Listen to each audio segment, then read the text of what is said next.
స్నేహంతో పాటు వాయుమండలంలో ఏ పునాది అవసరమని శివబాబా తెలియచేశారు. అందరూ కలిసి స్నేహంగా కాలాన్ని గడపాలి. మనందరం ఆత్మలం, శివపరమాత్మ సంతానమనే జ్ఞానయుక్తమైన భావంతో కలిసిమెలసి ఉంటూ ఒకరికొకరు స్నేహం ఇచ్చిపుచ్చుకోవాలి.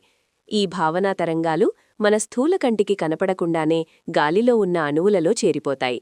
అప్పుడు ఆ స్థానంలోకి ఇతరులు ఎవరూ వచ్చినా వారికి తెలియకుండానే ఆత్మిక భావంతో ప్రవర్తిస్తారు. శరీరపు భావన, స్వార్థభావనతో స్నేహం చేస్తే అక్కడికి వచ్చేవారు కూడా స్వార్థంలో వెళ్ళిపోతారు. ఈ విషయంపై ప్రతి ఒక్కరూ ధ్యాస పెట్టుకుని ప్రకృతిని కూడా పావనం చెయ్యాలని శివబాబా తెలియచేశారు. ఉదాహరణకు, అడవిలో తపస్సు చేసుకునే మునీశ్వరుల తపస్సు యొక్క తరంగాలు వాయుమండలం ద్వారా క్రూర మృగాలకు కూడా చేరి అవి సాధు జంతువులుగా ప్రవర్తిస్తాయి.